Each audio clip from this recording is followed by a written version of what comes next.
Alright guys, James at Rampant Lion Reviews again for you today. For this one, we are going to do another out and about video for you. So today, I am still in Vietnam, still in Ho Chi Minh City, Saigon, however you want to call it. And we're going to check out this place behind me, which is Pasteur Street Brewing Company, or Pasteur Street Craft Beer as it says on the sign. So yeah, this site is the original site. They've been going for about 10 years. I make a bit of a rule on the channel that when I visit a brewery, I want to visit their original site, so that's what we're doing today. But we'll do as we always do, we'll go in, we'll have a little walk around, see what the bar looks like, try some of the beers, try some of the food, and we'll see how we go. But definitely cool to still be filming here in Saigon, Ho Chi Minh City. Let's get started on this one and see what this brewery has. Catch you guys in just a second. Alright guys, well the entrance to Pasteur Street Craft Beer, it's almost a little bit hidden. You have to go down this little alleyway and you know, you're out here on the street. As you often get in Vietnam, there's a shitload of motorbikes and yeah, this is what you always see. They always get gathered up and then they go again, so there you are. Interesting looking American diner across the street as well. Might need to go and check that out. But yeah, to get to the original tap room, you go down here, and I should point out as well, this is Pasteur Street. So this street here is Pasteur Street, which is what the brewery is named after. But yeah, you come down this little alleyway here, which is quite interestingly decorated. You can see here, yeah, Pasteur Street Brewing Company, Saigon, crafted in Vietnam. And yeah, there's a couple of restaurants and things down here as well. There you can see the Vietnamese flag. I'm not sure if these are out as often normally, but yeah, of course they're celebrating their 50th year of independence at the moment. So yeah, this is the main entrance to Pasteur Street Craft Beer, and this, as I say, is their original site. So yeah, kind of cool. But yeah, they've got moped parking if you do come here on a moped, which I'm told a lot of people do. You've got your neon light there with the beer pouring. The kitchen's here. So yeah, let's go up and see. So, oh, if you turn around, oh, try and not bang my head there. On the stairs, they've got all the different brewery badges for the different breweries that have done collaborations and things, so that's pretty cool. And yeah, here you can see some of the merchandise. It's quite steep stairs actually, and yeah, they've got this little area out here, more stickers on the door. I'm guessing this one is their cool store. Some taps over here as well. We'll see if we can go up to the roof a little bit later on. I'm told it doesn't open till 4 p.m, but yeah, if you come in here, this is the main bar. So yeah, they've got all their beers on the wall. It's just a nice little small bar, eh? You can see behind the bar the nice big badge, and yeah, they've got a little balcony out here, which is pretty nice as well. And if you come out here, this is where we just walked along. So yeah, pretty nice venue, I have to say. So we'll go back in, and yeah, this is the first beer review that you'll see in just a second. So let's get started on that one. There you go. Alright guys, well, time for tasting number one then here at Pasteur Street, the original tap room in Ho Chi Minh City. So as I often do with these videos, I thought we would start off with something light. This is a style that I really do quite enjoy, and it's quite appropriate for the very warm weather here in April in Ho Chi Minh City. So yeah, beer number one is simply called Craft Lager. It comes in at 4% ABV. And yeah, this is either going to be like a sort of Czech Schwettli or German Helles style lager, I'm guessing. So when it came out, it had a finger of a nice frothy kind of cream coloured head. You can see it's got a lovely sort of pale golden straw colour, not too much in the way of visible carbonation, but you can see that the glass is sweating a wee bit because of the heat here. I decided to go with a ½ litre for this first one because yeah, I'm a little bit thirsty. But yeah, remember the colour of your beer can depend on a few things. 1, the type of malts that you use. This goes a long way to determining your EBC rating. 2, length of your wort boil is going to play a role, because the longer you boil the wort, the more the sugars caramelise, and thus you get a darker colour of beer. Any barrel aging that you do or adjuncts they put in will affect the colour as well, but you don't often have to care about that when it comes to different kind of lager beers. The technical definition of a lager, of course, is a beer that uses bottom fermenting yeast, low temperature fermentation, usually 8 to 12 degrees Celsius. And when it comes to blonde lagers, as I say, you have the 2 main types, I would say, are the Czech Svetli and the German Helles. And of course you've got the Munich Helles, which is more bready, and the Dortmund Helles, which is a bit more hoppy in those categories too. And these beers are called other things in other places like Poland and so on. But yeah, it looks pretty much as you would expect from a sort of Helles lager type beer, this one. Let's have a wee look at the aroma of this beer then and see what we get. I'm quite curious about this. Oh, I'm going to say straight away, that smells pretty damn nice. What I look for in these lager beers is authenticity. I want them to taste like they would in Germany or the Czech Republic. And this one, I will say straight away, it actually smells pretty German. It's got the crispness of the malt that you'd expect, and it's got that nice kind of smooth but bright character you'd expect of German noble hops. Czech hops tend to be a little bit more kind of spicy in their floral character. But yeah, you've got a nice breadiness in there, nice floral notes, a little bit of fruitiness. This is what you want. So yeah, backbone of the beer, fresh white bready bread crust, a little bit of wood of course, little touch of cracker, yeah, a little touch of wood, little touch of cracker in there.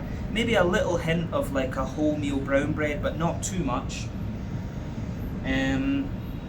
White bread above that. I want to say there's a touch of Pilsner malt in this one, because it has that real bit of crispness and dryness in the back of the nose, but it's also got a wee bit of that like biscuity character as well. So I think there is a little touch of Pilsner malt in here. So maybe this one, I don't think it doesn't smell bitter enough to be a Pilsner. We'll need to see. It does smell more Helles-like, but it does have a wee touch of that kind of Pilsner malt type vibe to it, I will say that. So there's a wee touch of biscuit to this one, maybe a little touch of honey or something like that, you know, that little bit of sweetness. But yeah, it does smell quite crisp and quite German. For me, the Czech lagers tend to be more sort of creamy and slightly yeasty leaning, whereas the German ones are a bit more crisp and malty leaning. I think that's fair to say. And of course you've got the differences with the hops that I mentioned earlier on. But yeah, yeast, on the yeasty side of things, for me, white bready, it's got a bit of cracker to it. So yeah, it's kind of white bready, got a little bit of cracker as I said. Maybe a little touch of a woody note to it, but kind of like a farmhousey bready note. Other than that, I think we said everything we need to about the malty and yeasty side of the beer. On the hoppy side of things, it's a wee touch earthy, quite a smooth earthiness I would hasten to add. Wee bit herbal, nice bright floral aromaticity, little bit of zestiness from the grassy side of things. Like I say, German noble hops in here. I want to say it's got a little bit more potency to it, so maybe it's got a little bit of Pearl or Hercules, one of the slightly higher alpha acid noble hops in it. But yeah, the fruity side of this one is kind of what you'd expect. There's a wee bit of like sultana, a little bit of pear, yeah, a little bit of sultana, a little bit of pear, a little bit of gooseberry, and yeah, the way that goes together I think is quite nice. Yeah, pear, gooseberry, a little bit of sultana, these are all things you kind of expect. But yeah, aroma wise, it's very German so far, it is authentic. So let's have a taste of this one then and see what it's all about. This one is simply called Craft Lager, 4% ABV, my first beer here at the original Pasteur Street Brewing site in Chi Minh City. Slàinte, skål, cheers.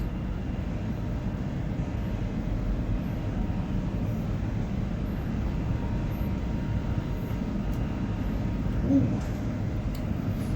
That's nice, and I will say straight away, pretty damn authentic. The only thing I would say that's a bit different about this is the mouthfeel. It is that little bit wetter, but you're going to find that in different places. You know, this one I think I found this with the East-West beers as well. They had the correct flavour profiles, but they're just that wee bit wetter. When you consider how bloody hot Vietnam is, it kind of makes sense that their beers are a bit more wet and kind of refreshing in the mouthfeel, if you like. So That's just kind of how it goes, and we noticed this many times on the channel with beers from different countries, particularly, you know, Sweden and Scotland. The beers are always very clean because of our water qualities. But yeah.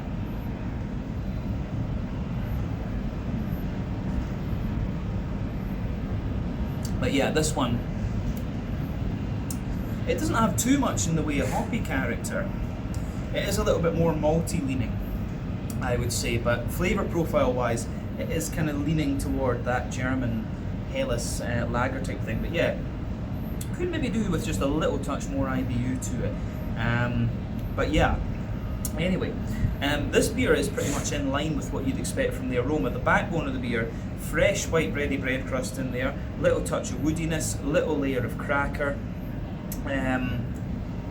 Above that you've got a slight layer like wholemeal brown bread, and then I would say, yeah, slight layer of wholemeal brown bread. Then you've got your fluffier white bread above that, and then I think what I said about Pilsner malt in this one, I think it was probably wrong, to be honest with you. It smelled like there was a bit of Pilsner malt in it, but I'm not getting so much of that in the flavour. There is maybe just a little bit of that crispness between middle and back third of your palate there, so you've got that wee bit of Pilsner malty light crispness. In the dead centre of your palate you can feel a little bit of an almost concentrated biscuit, honey type thing, then a more sort of crispy biscuit around the edge of it. So that's quite nice as well, actually.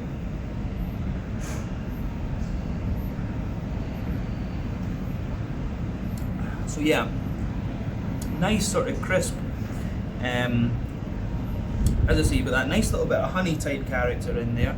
A little bit of the biscuit. The yeasty side of this beer at the back of the palate, it's got a little bit of a more brown bready character at its core, and a more sort of crackery white bread around the edge than bread crust, but the yeastiness kind of lingers there into the aftertaste, and the beer does have that little bit of kind of crackery character to it, which I do like.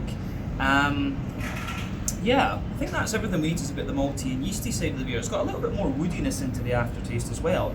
In terms of the hoppy side of things then, back corners of the palate you've got that nice little bit of smooth earthiness. I will say the hops actually build in this beer a little bit the further on that you go into the flavour. I think what I said earlier on about this beer being, you know, having Pearl or Hercules, one of the slightly higher alpha acid hops in it from Germany. Well, they're not the highest, but yeah, I think that was wrong because it's very, very smooth. Either that or the beer is just very lightly hopped. But yeah, there's a little bit of earthiness in there, a wee bit of a woody herbal character. Then as you reach the kind of front corners of the palate, it's a little bit more floral and kind of aromatic. But round the front curve of the tongue, you get that little bit of lighter, grassy character coming out of the beer. It's a wee touch zesty, which I do quite enjoy. Yeah, the way that that goes together, I think, is really quite nice. Yeah, I don't know if we need to say anything else about the green component then. So, front third of your palate, you get all the bready layers underneath, then you get that nice oily bubble where the fruity esters roll their way out of the beer. So for me, the fruity side of this one,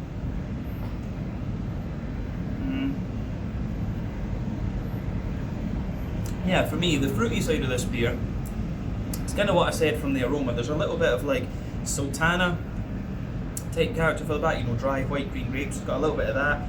As you move further forward, it shows you a little bit of an oily pear, little tiny touch of dried apricot, then a sort of slightly gooseberry-ish note as you move further forward. Then maybe a wee hint of like a limey character just when you start mixing with the grassy esters in this beer. So yeah, the way that all of that goes together in this one, I think, is really, really nice. Yeah, I think that's everything we need to say about the flavour of this one. It's quite a straightforward beer, this. It's quite German Helles-like, but quite a bit wetter in its mouthfeel, maybe not quite as hoppy. So in terms of the mouthfeel with this one, it's light body, I'd say in the mid-range of light body, but quite a clean, quite wet mouthfeel. It does give you a bit of dryness that you'd expect from the German Helles later into the aftertaste. The IBU on this one's very low. I mean, this has got to be, I don't know if this is even 10 IBUs. Usually these beers are maybe about 20-ish IBUs, but this one feels like it's less than that. But the malt base gives you a bit of dryness, it's a little slight touch of sweetness, then you've got that nice wee oily fruitiness out of it. So all in all, quite a nice lager this one, just a little bit more hoppy character to it, and I think that would make it even more authentic. But yeah, nice, enjoyable, very drinkable, which is very good for the weather here. So that's the end of beer tasting number 1 at the Craft Lager 4% ABV, our first beer here at Pasteur Street Brewing original site. Cheers! Alright guys, well I thought I would just give you a little look at the tap list here then at Pasteur Street Brewing Company. So I'm here on the 23rd of April 2025, just so you have a time reference. But yeah, they've got this one up here, the Chan Moi Ale, which I'll need to look up later exactly what that is. They've got some tropical seltzer, the craft lager, jasmine amber ale, which I have to say I'm quite curious about, Irish stout, the Cyclo stout, 13% ABV, the Monster, I think we'll have to finish on that one. And then if we jump over to the other side, they have the Jasmine IPA, which is one of their flagships, Passion Fruit Wheat, the Pasteur Street Pale Ale, the Session IPA, and the Pomelo IPA, along with the Double Jasmine IPA. So a really nice selection of things here at Pasteur Street Brewing. So that is your tap list on the day that I'm here. There we go. Alright guys, so time for tasting number 2 then here at Pasteur Street. So it seems that they like to put a lot of adjuncts and things in their beers, and yeah, they've got quite a few IPAs and pale ales and stuff with quite random fruits and things in them that I've never come across before. So yeah, beer number 2 is going to be one of the beers from that category. So we've got Pomelo IPA, so 6.2% ABV. Pomelo I wasn't really very familiar with. It's a citrusy fruit, looks like a grapefruit when you cut it open, but it's got a very thick green skin, and apparently it's the oldest citrus fruit around. It hasn't really been affected by evolution and things like that, so that's pretty cool. But yeah, when this beer poured, it came out with just about a half, 2/3 finger of a frothy white head. Lovely kind of pale mango juice sort of colour. There's one little bit of haze to it, so I'm guessing some of that will be from the fruity adjunct, but some of it will also be from the some wheat or whatever that's been used in the malt base of the beer. But it looks pretty nice actually. 1 or 2 big bubbles sticking toward the side of the glass, a few little ones going up toward the bottom of the head there, but the head of course is faded away just to be a kind of thinner, more foamy layer. But yeah, all in all, looks pretty nice. Looks pretty much in line with what you would expect of an IPA. So yeah, let's have a wee look at the nose then and see what this one has for us. Ah, right, okay. So it actually smells kind of like a more kind of wheaty leaning IPA. It doesn't really smell too like New England hazy or too kind of West Coasty. Remember, New England hazy IPAs use quite a lot of wheat and oat in their malt base. West Coast IPAs use pretty much all barley malt. This one kind of smells like somewhere in the middle, almost like a smash beer, single malt and single hop. It's kind of like that. And the pomelo doesn't seem to dominate the aroma all that much. It seems to be quite a kind of subtle addition to it. It's a lovely aroma actually. But yeah, backbone of the beer, like fresh white bready bread crust, wee bit of like wood, cracker, tiny little bit of brown bread in there, but again very, very minimal. Lots of like fluffy white bread from the barley malt. It's got a little bit of sweetness to it. You can smell like a slightly more dense wheaty note to this one, a little bit of bitiness in the back of the nose. And there's a little bit of like Werther's Original butter candy, butterscotchy sort of character to this one too. So that's the alcohol, of course. The sweetness of there is the alcohol coming out of the beer.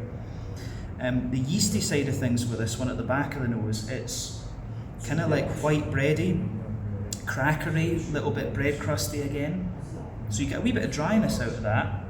And the hoppy side of things with this one is quite interesting. So when it comes to brewing an IPA, you've got 3 types of hoppings you can use.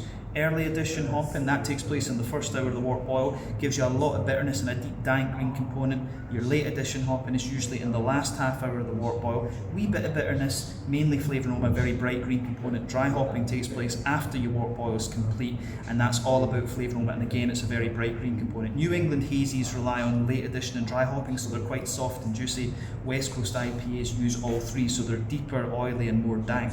This one smells as if it's relying a little bit more on late addition and dry hopping because the green component is very bright, but you have to remember that the fruit adjunct addition, the pomelo in there, is going to suppress a little bit of that. So yeah, your green component's got a little bit of earthiness to it, wee bit woody and herbal, nice floral aromaticity and a bit of grassiness, but you can really smell that pomelo kind of coming in on top of it. The pomelo aroma's not quite as potent as I thought it was going to be. It's my friend described it as being a little bit between like grapefruit and lemon, but it actually comes across as being a bit more kind of guava-like in its aroma. So it's like it's like got the softness of like passion fruit, but the kind of like a really ripe mango almost. It's kind of like that. So yeah, I'm curious to see how that's going to play out in the flavour. But yeah, as I say, that pomelo doesn't really dominate the aroma. In terms of the hoppy side of the beer though, there's definitely a bit of mango in there, there's apricot, kind of pineapple, and I'm almost getting a little bit of like an orangey character out of this one. I'd love to see the brew sheet and see what hops they've used in this beer, but yeah, you can definitely get the more oily, fruity character underneath that. It's not, as I say, not too pungent an aroma you're getting out of this beer, but it smells really nice and nothing kind of unusual about it when you consider what style it is. So let's have a wee taste of this one then and just see what it's all about. So Pomelo IPA, 6.2% ABV, it's 31 IBUs, so that's in line with the New England hazy style actually. Let's get stuck in. Sláinte, skål.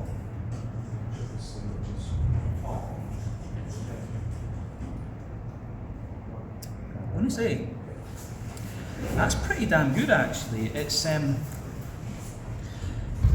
It's kind of like a more hazy, bready sort of IPA, but it's just got the nice juiciness you'd expect of a kind of a fruit IPA. You get the big green component out of this one too, which is nice. But really enjoyable beer. I'm going to say straight away, thumbs up to this one.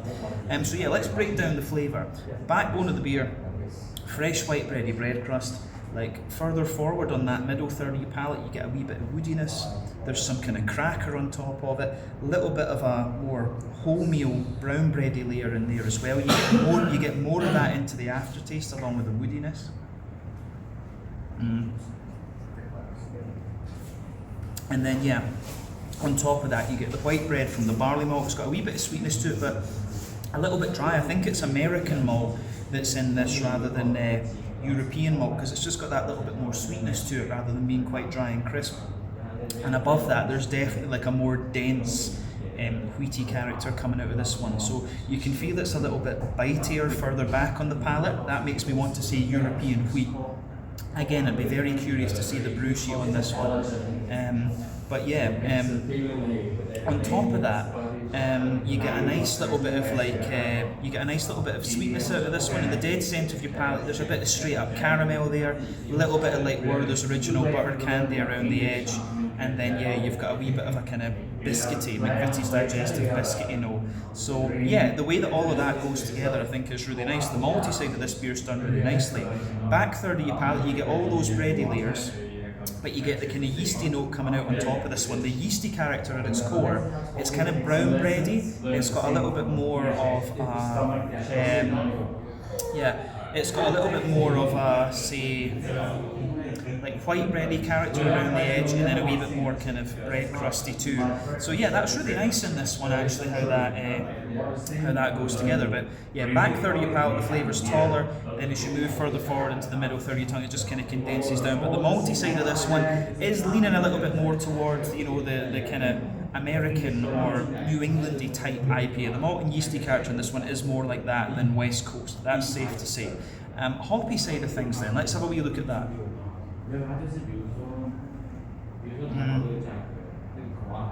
The green component in your beer, it's a wee bit earthy in the back corners of your tongue. As you come further forward, a teeny bit of pine resin in there, but not a lot. And as you reach the kind of front corners of your tongue, it's more floral and aromatic, nice little bit of grassy zestiness, but of course you can feel the fruit adjunct kind of suppressing that a little bit and just pushing its way back on that. And you can feel that does have a little bit of that citrusy character as well. So yeah, the way that goes together is really nice. The front third of your palate then, and the fruity side of things, let's have a little look at that.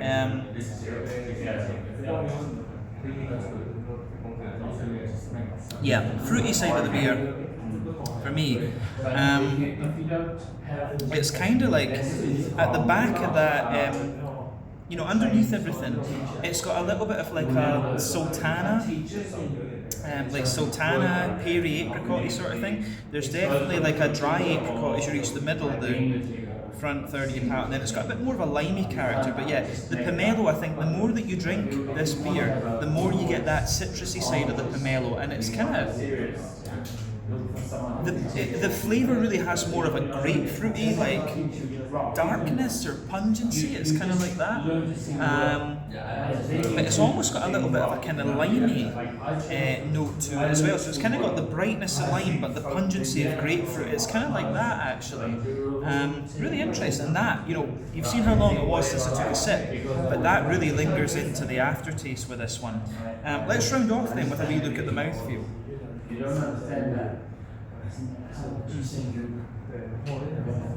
So mouthfeel wise, mid-bodied, right in the middle of the spectrum. Carbonation does have a wee bit of crispness in this one, which I like. Quite clean but still quite smooth. You get a wee bit of dryness out of this one. We know already that it's 31 IBUs. Yeah, we know already it's 31 IBUs. So it does give you that little bit of bitterness into the aftertaste, and the actual bitterness of the fruit makes it feel like it's a little bit more than that. But the malt base a bit dry underneath, smoother in the middle, very slightly sweet on top, and then yeah, you've got that juicy, dry fruitiness just sitting underneath the fruity adjunct there. But yeah, really interesting beer, this one, very unique for me at least. This isn't something that I'm going to come across in Europe very often, if ever actually. But yeah, I've enjoyed this one. I'm going to enjoy finishing this off. So yeah, this one was Pomelo IPA, 6.2% ABV, a sort of Pomelo infused, more New Englandy leaning IPA. This one, but of course not super hazy. There's wheat in this, I think, but not oats. I'm guessing that's how this one goes together. But lovely beer, absolutely worth trying. Let's leave it at that and see what else we can throw up for you in the next tasting. I think maybe 2 more will be good here. Catch you guys in a second. Alright guys, so as I said, at 4 PM they open up the upstairs, so we're going to go upstairs and film a review, but I just thought I'd let you have a little look at what it looks like up here. I have to say I really do like this little rooftop that they have. So you come upstairs, just trying to watch I don't fall while doing this. Yeah, you come up here and you've got this lovely little area here. Yeah, there's something just really attractive about this. So again, Pasteur Street sign up at the back. Yeah, this rooftop is really kind of pretty cool, I have to say. Really nice, just chilled out vibes. Oh, nearly fell down the step there that I didn't realise was there, but there you go. But yeah, so as I said, we are going to film a review up here. You can see the nice beery pictures on the wall. The Cyclo Stout, the burger, Pasteur Street Pale Ale, and I think that's the chicken wings there. But we have this beer to look at now, which is the Double Jasmine IPA. So let's get started on this one. Alright guys, well, time for tasting number 3 then here at Pasteur Street Brewing, and this is one that I'm very, very curious about, in fact.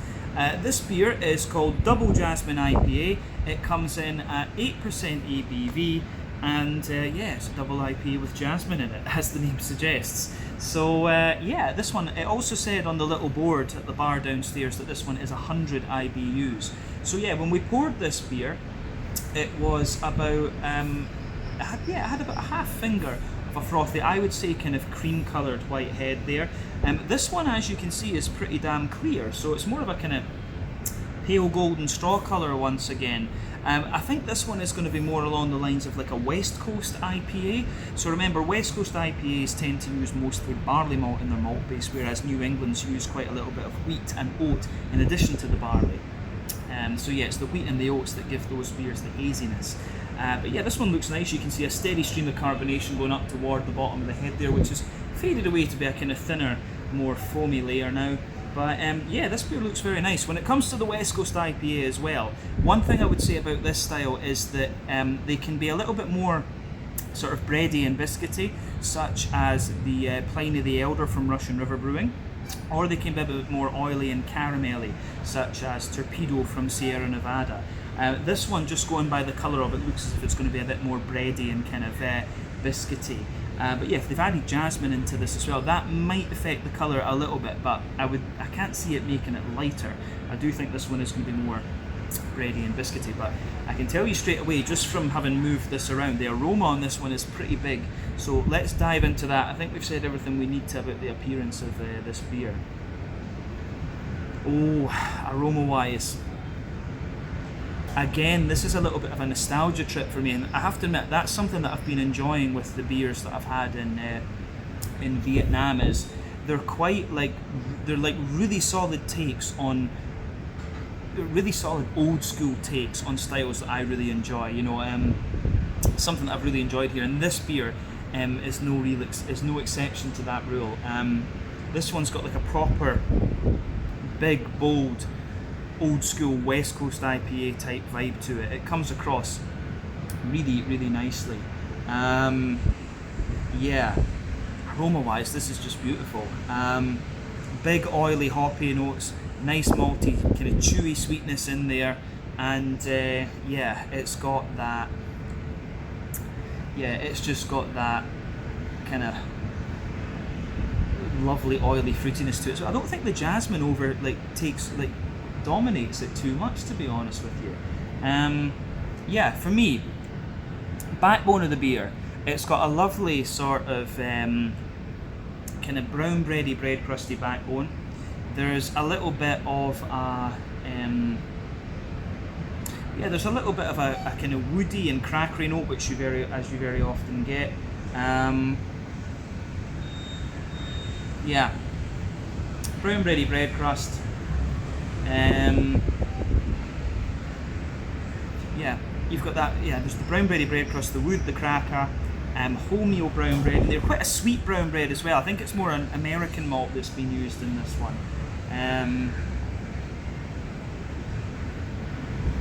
Yeah, sweet American brown bread in there. On top of that, you start to get the brown sugars. Well, no, actually, there's a bit of white bread in there, and I think it's within the white bread that you get the little bit of jasmine coming out of this one. If you take the aroma in really deeply, you get more and more of the jasmine. Yeah, it's more like a jasmine-y white bread that's in there, and I have to say, I quite like that influence, to be honest with you. But yeah, on top of that, you start to get the kind of, you get a bit of toasty brown sugar, you get a nice kind of sweet oily caramel in there.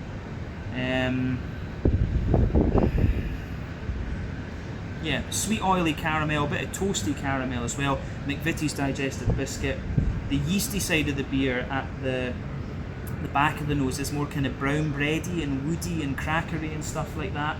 And yeah, as I say, I do really like how that side of the beer pieces together. Yeah, aroma wise, this is great. I really like this.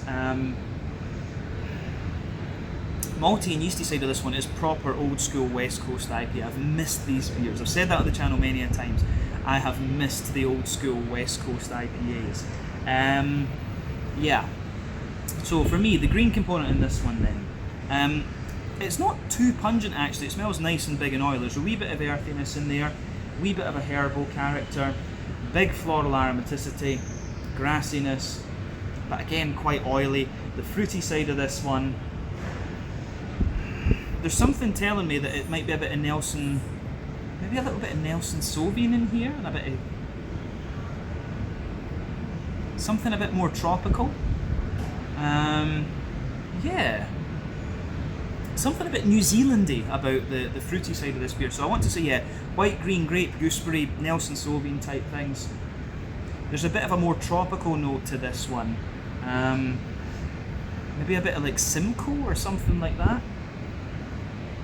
Yeah, there's a bit of like passion fruit, apricot, maybe slightly pineapple-y notes out of this one. Could be Victoria's Secret, or, you know, with that level of complexity. Usually Simcoe is more passion fruity, but yeah, there is a slightly more tropical note to this one. So yeah, passion fruit, pineapple, apricots, and like a sort of white, green, grapey note. Maybe a little bit of lime actually, Motueka perhaps, or Equinox from the US could be candidates.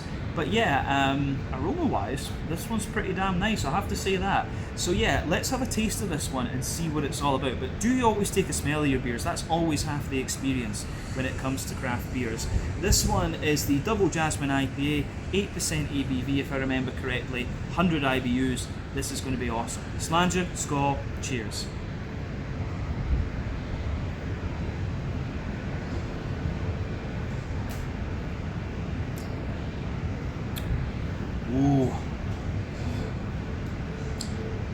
That's, again, like I said, like I suspected it would be. This beer is a big nostalgia hit for me. This is awesome. You know, big thumbs up to Pasteur Street Brewing for this. Yeah, I like this one, I really do.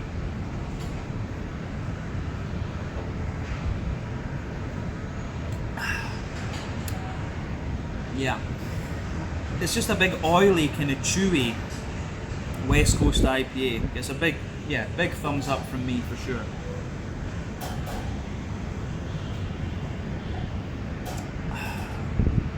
Yeah, like I said it would be.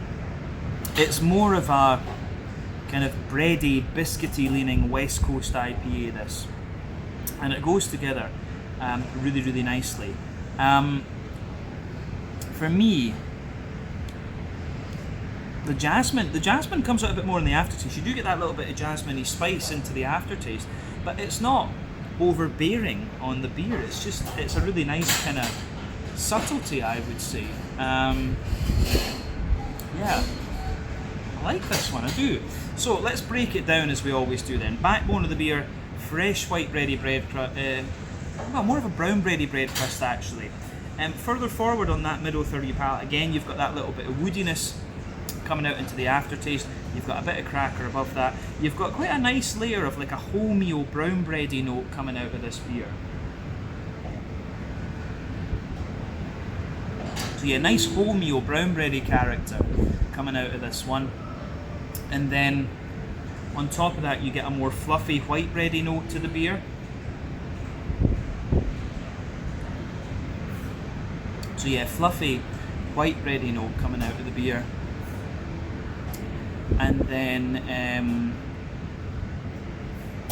yeah, the white bread actually has a bit of dryness to it, but the brown bready character has a bit more sweetness to it. Maybe a bit of Turo and maybe a bit of like German pale malt or something, just guessing there.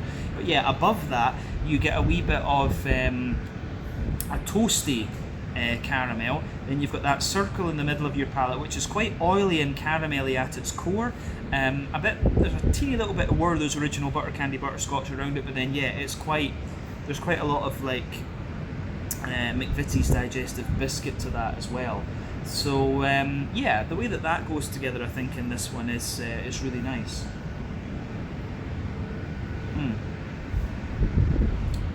So yeah, for me,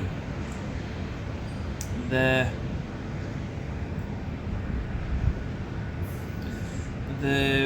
malty side of this one's nice. The yeasty side of the beer has a bit more of a kind of grainy brown bread at its core, a sweeter brown bread around the edge, and then yeah, more of a kind of bread crusty character there.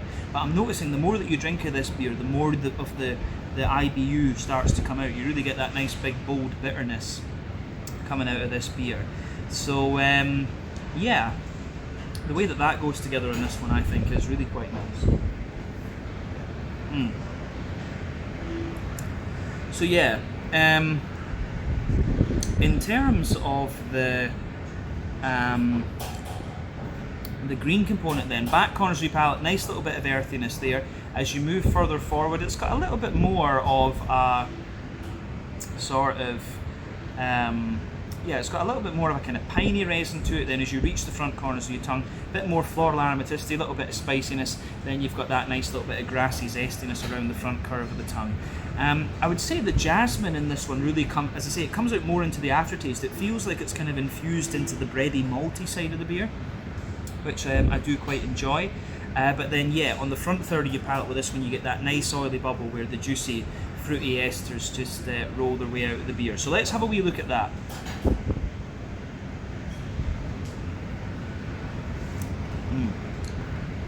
So yeah, fruity side of this beer is, for me, quite lemony and limey, to be honest with you. I wonder if what I said about Nelson Sauvin isn't true with this, but then at the same time I do get a little bit of what I would say is Nelson Sauvin into the aftertaste. Yeah, at the back of that front third of your palate then, there's a little bit of a stronger citrusy note, but I'm hesitant, you know, there's maybe a little bit of grapefruit in there. Could it be a bit of citra that's in this one? because you get a bit of Citra, then you get a softer kind of, or you get a bit of grapefruit, sorry, you get a wee bit of a kind of passion fruity and slightly mangoey note coming forward. Then as you reach the middle of that front third of your palate, there's a bit of dry apricot and kind of pineapple-y note there. But yeah, as you move into the front half of that front third of your palate, you can feel there's almost a wee touch of gooseberry underneath, which made me think Nelson Sauvin. But as you reach the front tip of your tongue, it's more kind of limey, which makes me think maybe Motueka or Equinol. Oh, you can hear the thunder. I don't know if you guys heard that. Pretty exciting. I like big thunder. But yeah, the limey character kind of mixes in with the the sort of grassy, zesty notes that you get out of this beer. But all in all, this is, flavour-wise, I like this. The jasmine's not really overbearing, which I've had from jasmine beers before, and it's kind of put me off them a little bit. But I had a smell of this one and thought, I really want to try this. And it's turned out pretty nicely, I have to say. But yeah, I think we've said everything we need to about the flavour of this one. It's a really nice kind of old-school West Coast IPA with just a little bit of jasmine in the aftertaste. I think that's a fair way to describe this one. But I like this because it's so old-school.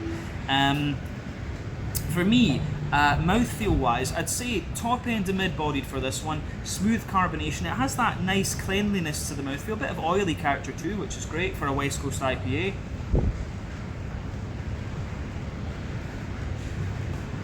The IBUs in this one we know are 100, but I have to admit I wouldn't have guessed that. I actually wouldn't have guessed that it was 100 if I drank this blind. I probably would have thought it was less than that, to be honest with you. So, as I always say in my reviews, never take my IBU counts with a bit of a pinch of salt, but malt base, a bit drier underneath, smoother in the middle, sweet caramelly notes on top of that, and you've got that lovely oily fruit. But yeah, this is another really, really solid beer from these guys. Double Jasmine IPA, 8% ABV. I'm afraid I'm telling you lies about the ABV in this one. But yeah, this is really, really nice. Old school West Coast IPA with just a little bit of jasmine in it. Try this one and see what you think. I think we're going to have some food and we'll do one more beer, and that'll probably be our time over then here. But you can hear the rain starting, so yeah, I think I'll head back downstairs, but we'll see where we go. Catch you guys in just a second with something else. Alright guys, well we've just finished the third beer tasting then, and I'm starting to get a little bit peckish, so I think it's time to have a wee look at the menu. So let's just go through this then. So yeah, I have to say, I like how they show you the brewing process and stuff on here. You can learn a little bit of Vietnamese if you want to. But yeah, this gives a list of all the different tap rooms that these guys have. I decided to come to the original one, of course, because yeah, when I do these videos and you come across a brewery, always nice to go to their OG place. But there are a ton of different places from these guys in Ho Chi Minh City, as you can see. I also got a few things up in Hanoi, and I heard that they either are going to have something soon in Da Nang or they already have it. So yeah, that gives you the addresses of all the different places if you find yourself here in Vietnam. But yeah, it tells you a little bit about the story of the brewery here as well. They started in 2015, so celebrating their 10th anniversary, which is pretty cool. And yeah, you can join their beer club if you want and get 10% off. But yeah, let's have a little look at the menu then and see what they have. So yeah, they're celebrating 10th anniversary, like I said. Shows you a few things about the beers here. You can get a beer flight for $2.85, so that's roughly about it's just shy of like 90 Hong Kong dollars, something like that, £9 sterling. But yeah, they've got seltzer as well, which you can see here. Remember, 100,000 Vietnamese dong is about 30 Hong Kong dollars, £3 sterling, maybe €3, $54 American. That's a rough price guide for you. But yeah, got the seltzers, the Pasteur Street Blonde Ale, Tropical Seltzer. But yeah, these are a few of the beers that they have on tap today. Yeah, so they have their Pasteur Street. You can hear the rain, it's really going for it now. Yeah, these are a few of the other beers going on. We'll have a little look at the Cyclo Stout later. Tells you a bit about the Jasmine IPA. It seems that this beer was one that really kind of helped launch this brewery and the Vietnamese craft beer scene. But yeah, you can get the beer tower as well. The beer tower seems to be quite a popular thing here in Vietnam. And yeah, they've got a few other drinks and things. The Cyclo Stout bottles which you can take away. I have to say I am very tempted to get one of those. But yeah, this is what I wanted to show you for the most part, was the snacks. Oh, and you can also get the stuff to take away. But yeah, snacks and sharings. Let's have a little quick look at this. Yeah, Nashville hot chicken. Is this? Yeah, the different kinds of sauces and things you can get there. Barbecue, fermented chili, buffalo cheese sauce, beer mustard, Thai seafood, fish sauce, ranch teriyaki, spicy mayo, bird's eye barbecue, mushroom sauce. But yeah, you can get quesadillas, beef tacos, fish tacos. Yeah, you can get your pandan leaves. Not sure exactly what that is. Fried snail. Ah, yeah, okay. So you can get steamed squid if you want as well. Different kinds of oysters, prawns, and with cheese oysters as well. I've never seen that. But yeah, sautéed duck. Sounds quite interesting, that one actually. Spicy beef skewers, mixed coated cashew nuts, bar snacks. Here as well, vegetarian version too. Fried chicken bites and fish sauce, tom yum fried prawns. You can get different kinds of chicken wings as well. There you go. You can see that. That looks quite nice. Yeah, fried octopus with Thai dressing, crispy pork belly, smoked beef tongue. Yeah, they seem to like their smoked meats here. Smoked goose breasts, crackers with bacon and tomato jam. You can get a nice charcuterie board as well. I want to try some of this smoked string cheese as well, because I've not had this yet. So I think that's one that I am going to try, because I've seen that in a few places. A few different sizes there. King oyster mushrooms, sauteed green beans, grilled okra, sauteed broccolini as well. You can get some different fries and things, onion rings, parmesan wedges, pub fries, sweet potato fries, and quite a few different sausages as well. Chicken bratwurst, smoked bacon sausage, black pepper pork sausage, and basil pork as well. So the sausage platter, I have to say, is one that I was quite curious about. So yeah, we'll maybe need to see about that. Stir-fried tenderloin steak, that sounded quite interesting. Semi-dried squid and fish sauce, that's not really my thing. Buffalo jerky, spicy calamari. I've noticed that buffalo jerky is quite popular here as well. You've got different salads as well. Roxburgh fig salad with Thai dressing, sesame mushroom salad, Caesar salad, yeah, beef and baby eggplant salad. You can add different things onto that, of course, as well. Mains and combos as well. They've got quite an extensive menu, I have to say.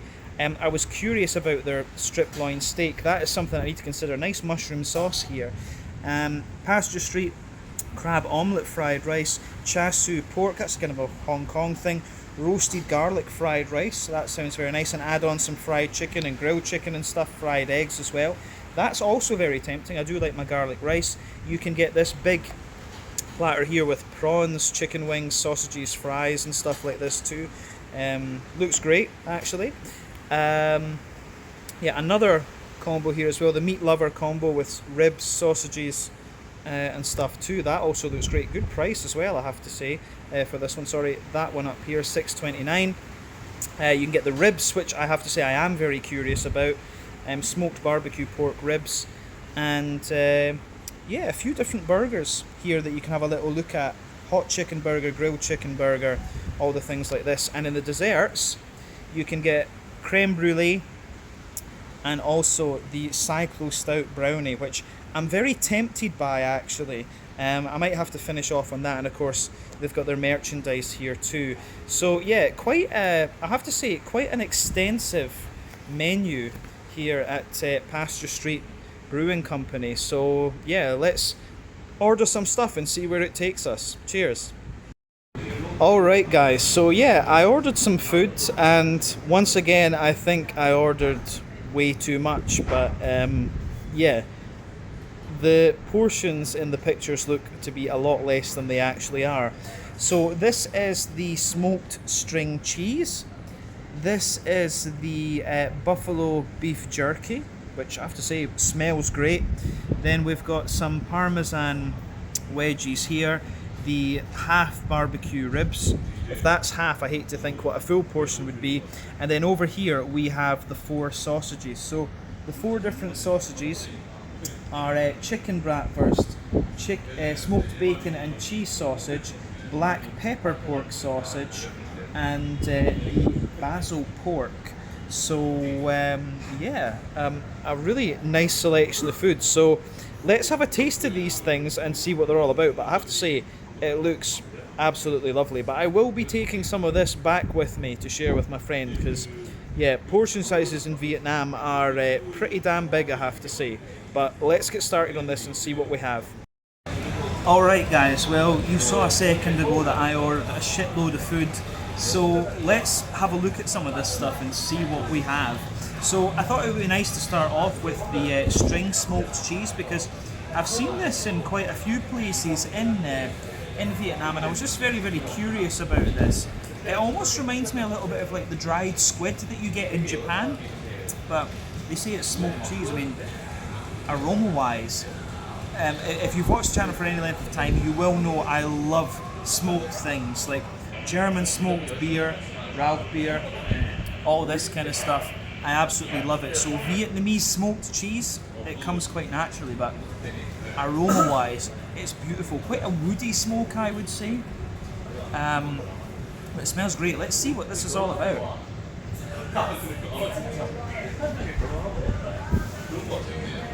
Oh yeah, damn. It's very like chewy, and in your mouth it kind of becomes very like almost floury in a way. But I'm just going to say, this cheese is absolutely beautiful. So what I've learned from this Vietnamese smoked cheese, well, damn, that is very, very good. Yeah. So good for darker beers and things, I would think, as well.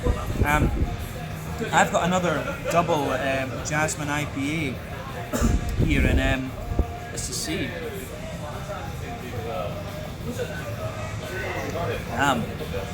That goes together so well with that. Let's have a wee look at the beef jerky.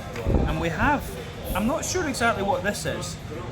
It smells like a kind of, some sort of spicy salt or something. Really not 100% sure what it is. But let's have a look at this jerky. Again, it's quite sort of stringy. Yeah, so quite a stringy beef jerky, this one. But let's see what it's like.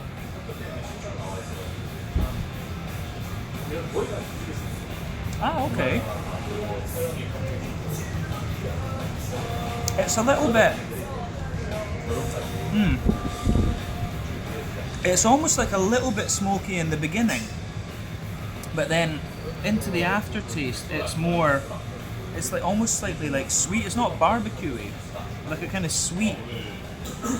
Kind of reminds me of some of the more Polish sausages that I've had. I would say having it in string form is a bit more difficult than having it like as a slice as I'm used to, but it's good actually, it's nice, I like it. So yeah, quite smoky, almost, yeah, slightly smoky in the beginning, but then sweeter later on.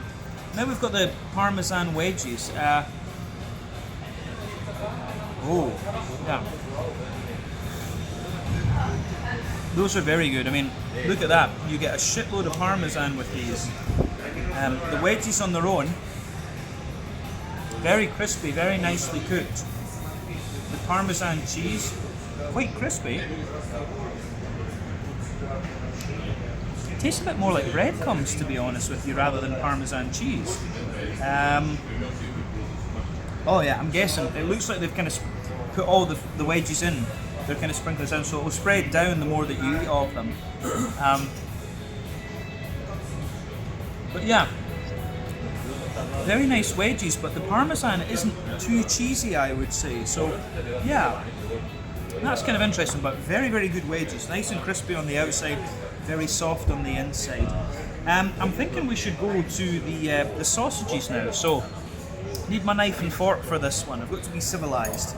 So we have the white sausage first, which I'm guessing will be the chicken bratwurst. And chicken sausages are quite popular in Asia, I have to say. So you can see the colour of this.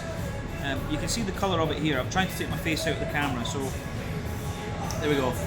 You can see here, it's very pale in terms of its texture and things. Just turn it around a little bit. So yeah, pretty sure this one is the chicken bratwurst.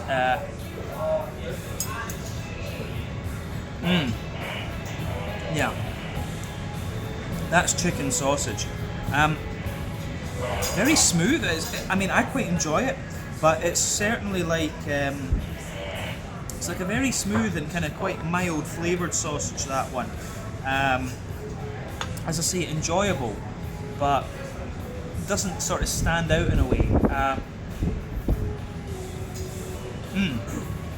I think that's fair to say this one. It's nice, but it doesn't really stand out. And this seems to be a thing in Vietnam. Like, apparently they make a lot of their own sausages. So, yeah, they're quite into their pork here, which I'm certainly not against. So yeah, the next one, black pepper pork sausage. I think that's going to be the next sausage, but the one above that, smoked bacon and cheese sausage, and then we've got basil pork, which I think, right, okay, I think they're in order actually. So I think this one that we have is the black pepper pork sausage. So again, take my face out of the thing there, you can see that, yeah, nice little bits of black pepper in there. Really lovely texture to it, I have to say. Oh, okay. Quite a dry sausage in terms of its texture. And yeah, you really get the black pepper into the aftertaste with this one. But I like that. Again, yeah, it's compared to some sausages I've had, like it's quite dry in terms of its texture, but it gives you that little bit of black peppery spice into the aftertaste which you want. So that's something that I really like about this. That's a nice sausage, a bit unusual compared to what I'm used to, but I like it, and that's the main thing.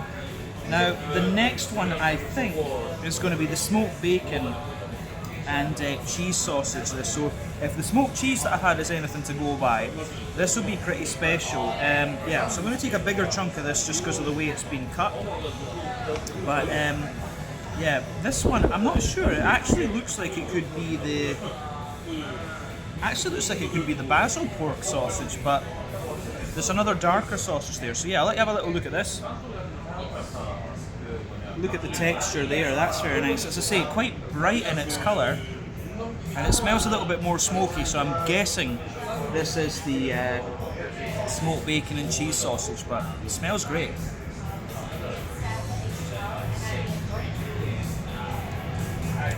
Oh yeah, yeah, this one is the smoky sausage.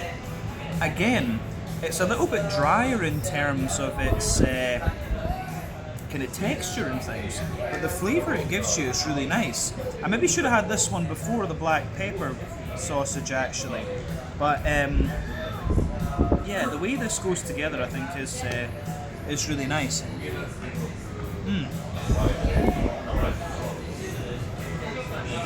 Yeah, I really like this one. Again, it's quite mild in terms of its flavour, but it works. Okay, so 3 very good sausages so far. This last one, I suspect, is the basil pork. So let's have a look at this. Basil is, of course, quite popular in a number of Vietnamese dishes, such as pho and things like that. So I'll let you have a little look at this. There you go.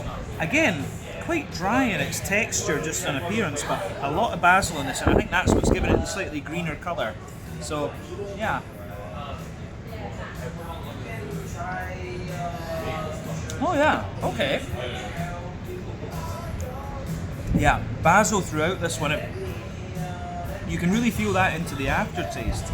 Actually, you get a lot of that kind of green basil. I feel I'm stating the obvious here, but you get that lovely green basil flavour coming out of this one. And it sits there into the aftertaste. I'm not the greatest fan of basil in like faux and things, but that's a nice sausage, I have to say that. We've got a little bit of sesame seed in this, and I think that's I'm just going to check this with this one. Yeah, the sort of mustard sauce that they have here, that's not my thing, so we're just going to leave that alone. I suspected it would be, but yeah, the basil pork sausage is lovely. Okay, right, just need to swap this round a little bit. And we have some barbecue ribs now. So we've got two sauces here. We're going to have a little look at this. I'll need to use the knife.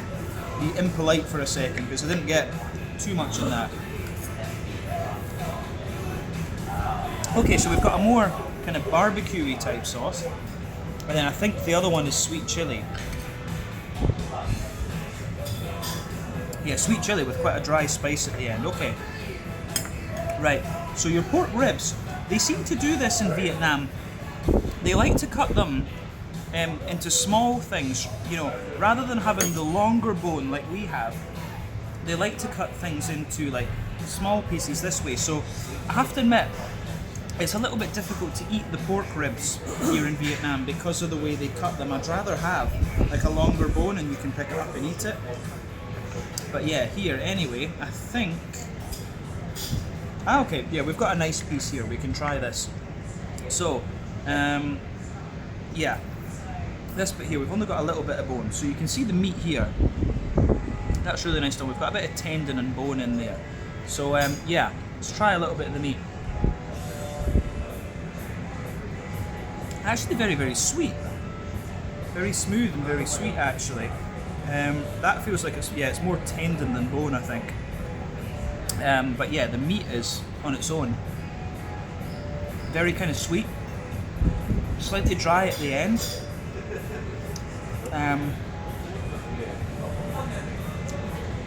Yeah. Bit of bone there. Okay, little bits of tendon. But yeah, the meat quality is very good. So let's kind of take a bit more of this. There's another bit of bone. So I'm trying to get a chunk of this. That's the thing, as I say, when they cut the bones so small, it's quite difficult to kind of get a decent chunk of it. But there we go, we've got a decent chunk of meat. And again, it's got a bit of that tendon in it. Yeah, so I will say straight away, in Vietnam, I don't like the way they cut their ribs. I think they could cut them, if they cut them slightly more American style, I think that would be better. But let's try it with a bit of the barbecue sauce. Yeah, barbecue sauce with this is very nice, actually. The barbecue sauce is really nicely done.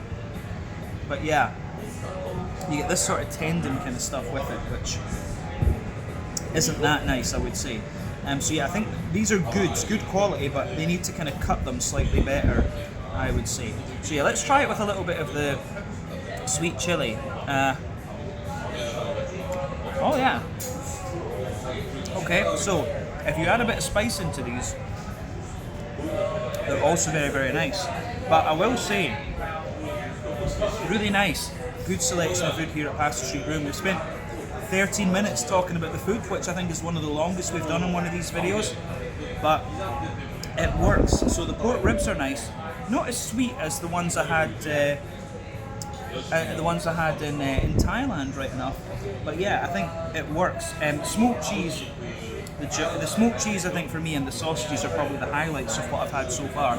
But yeah, good selection of food available here.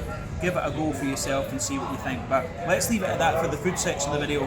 I think we'll do one more beer and then that'll be our time over here. But I hope you guys enjoyed this little segment. Cheers. Alright guys, well, time for our fourth and final tasting then here at Pasteur Street Brewing's original tap room in Ho Chi Minh, Saigon.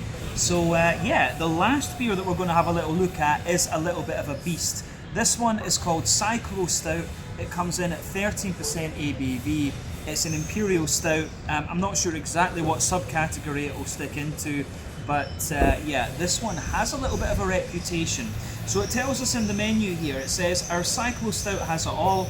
It's rich and aromatic with a bold, lingering flavour. Cacao nibs from marrow shine through this decadent beer with hints of sugar, Saigon cinnamon, and vanilla beans from Moine. When we first partnered with Marrow to create a beer, we never imagined how impactful Cyclo Stout would become. In 2016, Cyclo Stout won Vietnam its first ever World Beer Cup award with a gold medal. So yeah, a little bit of a legend of the Vietnamese beer scene we have here apparently. But yeah, when this beer came out, this one is 175 millilitres apparently. So when it came out, it had about a half finger of a frothy, I would say kind of dark tan head. I thought it came out really nicely. That's faded away to be a very sort of thin foamy layer, just a little bit of a ring around the edge of the glass though, and you've got a lovely dark ebony rosewood colour to this one. So yeah, that's kind of what you would expect of an Imperial Stout. When it comes to the Imperial Stout as a style, you've got a few ways that you can play with it. You can do a longer wort boil, which is going to give you more kind of complex brown sugary sort of notes if you like. Going to caramelise your brown sugars a little bit more. You can do a double mash, which is going to give you a sort of thicker and more sticky kind of mouth feel. You can add adjuncts in there, which is what they've done here, and you can also do a little bit of barrel aging, which is where you sacrifice a bit of the mouth feel, but you get a little bit of more kind of infused flavour out of the beer. So yeah, we'll just need to see what this one actually has in store for us, but apparently it's a very good beer. Let's have a wee look at the aroma then and see how we go. There's nothing really surprising about this beer in terms of its appearance when you consider what style it is. So let's do that.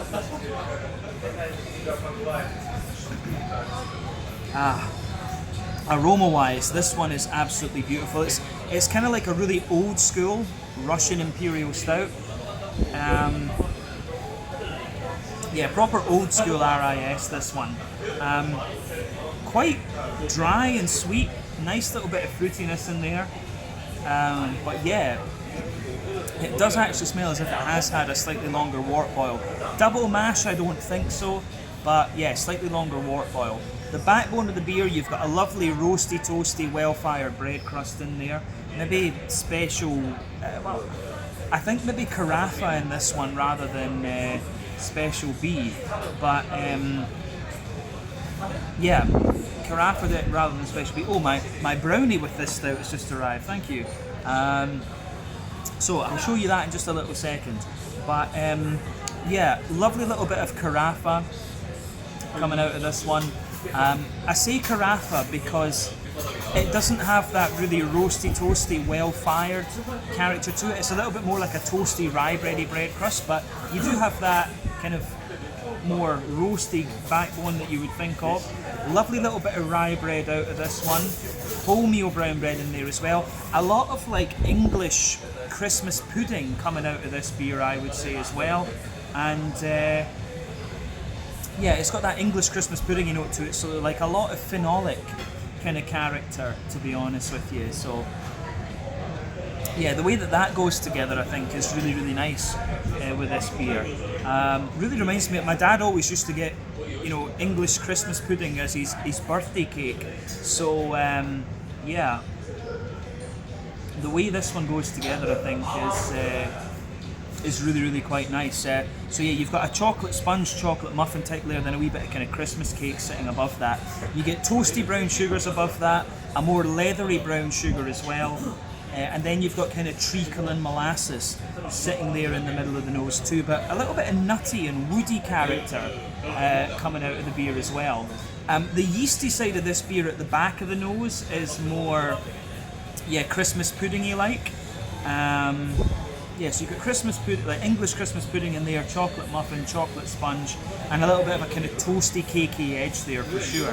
So yeah, this beer, I will say, it's doing nothing really surprising, to be honest with you, but it's giving you everything you would expect of the style. The vanilla comes out a wee bit later on, and the cocoa nibs, like I think the kind of dryness that the beer has, the drier cacao nibs, I never know whether you say cocoa nibs or cacao nibs, you can smell the dryness of those the more that your nose adjusts to this beer as well. Now, in terms of hoppiness, remember, The Imperial Stout is not the most hop-forward style of beer, but you still get that little bit of hoppiness out of this one. There's a wee bit of earthiness in there. There's a little bit of woodiness. Not too much though. A little bit of floral character, a wee bit of grassiness. Nice fruitiness as well. Or nice grassiness, sorry. And then you've got that wee bit of fruitiness in there. So, yeah, for me, the fruitiness is more along the lines of... the fruitiness, it has a little bit of raisiny character to it, but then yeah, big juicy plums. You've got dates, sultanas, figs underneath that, black currants, and then a juicier blackberry. But all in all, this aroma is like a very old school RIS for me. It smells like, it does smell very, very nice. There's nothing unexpected about this, but it comes across as if it's very, very well done. So I think this is going to be pretty damn nice. So yeah, this one is the Cyclo Stout, an Imperial Stout brewed with chocolate, vanilla and cinnamon. I don't get too much of the cinnamon out of this apparently, so yeah, maybe a wee bit in the top of the nose, but I don't find it overly impactful, should we say. So yeah, let's have a taste of this then and see what it's all about. Slange, skål, cheers.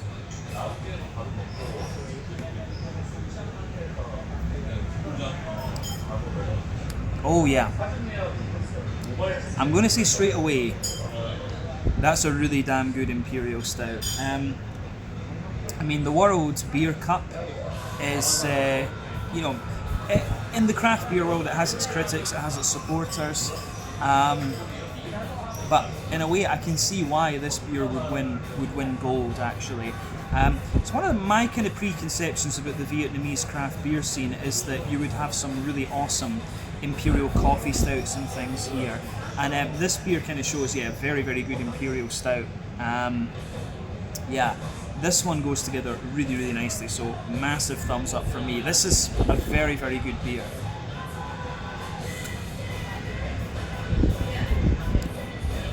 Yeah, it's got a little, it's mostly old school RIS, but it has a little touch of that pastry stout sweetness to it. But it's balanced enough. I'm not the greatest fan of pastry stouts, just I don't like that kind of granola marzipan-y flavour that some of them can have.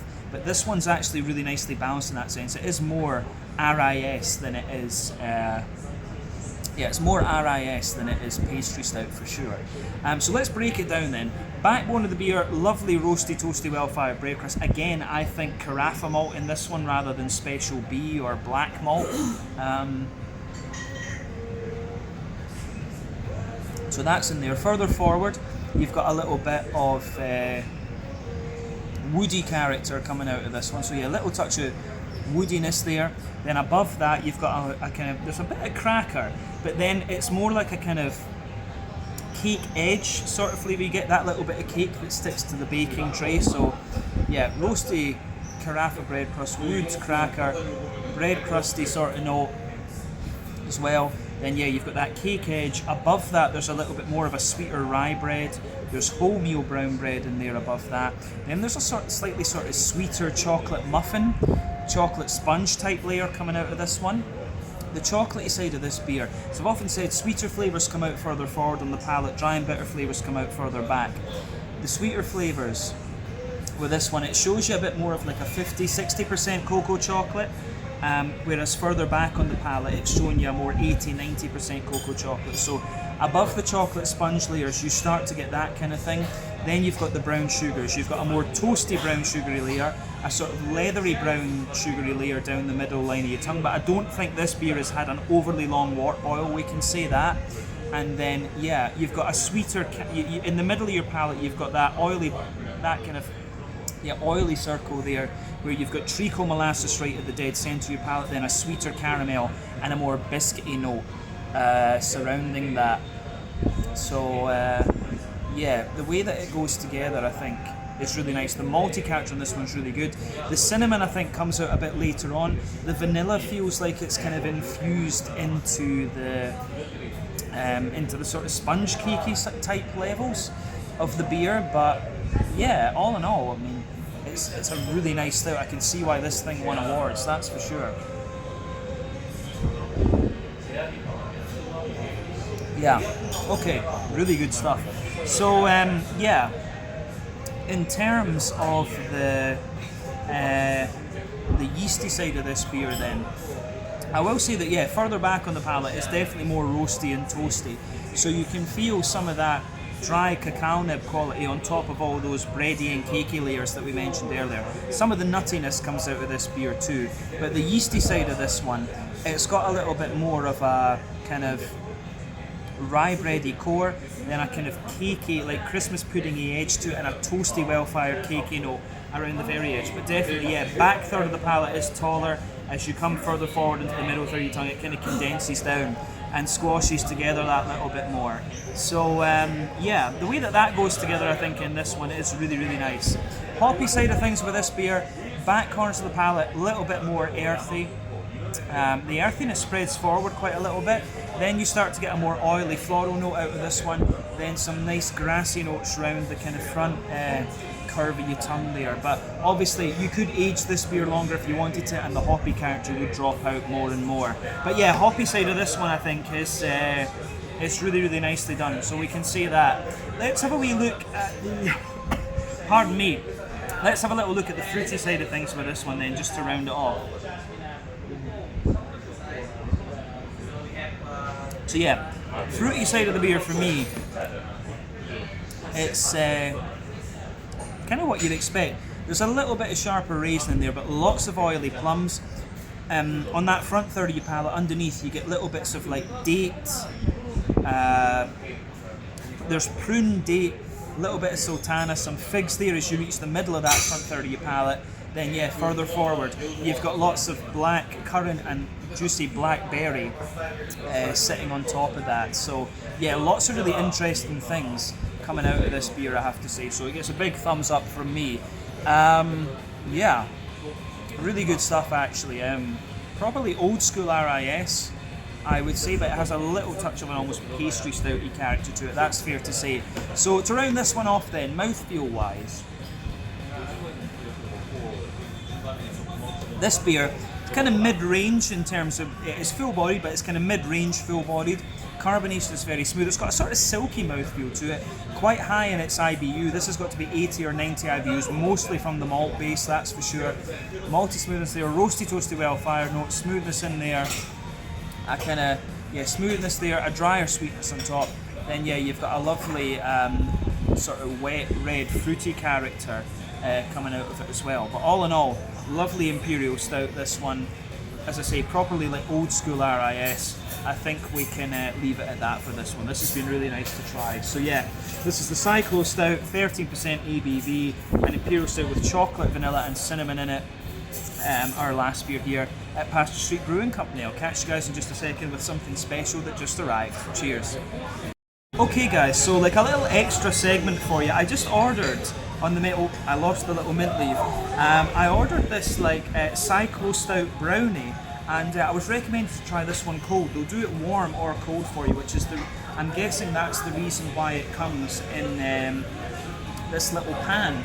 But yeah, it looks pretty cool, I have to say. I was in two minds whether to order this, but I thought, you know, bugger it, why not? It's not that often you come across an imperial stout brownie. So let's have a taste of it and see what it's all about. I mean, look at this. Lovely frosting on it there. Take my face out of the camera so you can see. Look at that. Looks lovely. Yeah. Oh, it's very slightly warm as well.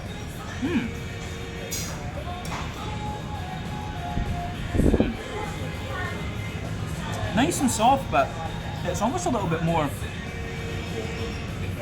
kind of nutty in a way. Really good brownie. Let's try a wee bit of it with the stout. So take a little bit of it in.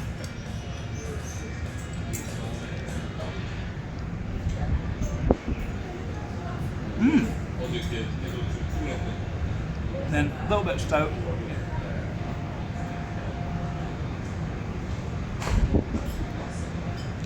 Well, if you mix it, yeah, you get a lovely big brown sugary taste if you actually mix it together. Ooh, that is nice. Lovely brownie actually. Certainly wouldn't hesitate to have that again, but do get it with one of the Cyclo Stouts and, you know, drink a little bit of this, enjoy the brownie, and you get such a lovely leathery brown sugary character out of it. Absolutely absolutely fabulous. I would say that. Let's leave it at that for this wee segment.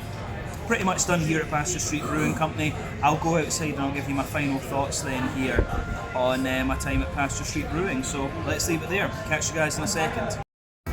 Alright guys, well that is the end of my time then here at Pasteur Street Brewing on Pasteur Street in District 1 Ho Chi Minh City. So yeah, I had a really nice couple of hours here actually. I got to try quite a few different beers. We started off with the craft lager, which was really just very nice, easy drinking and crushable, so enjoyed that. Then we had the Paloma IPA, which I thought was really interesting, a fruit that I've never really come across before, but it worked really nicely in the beer.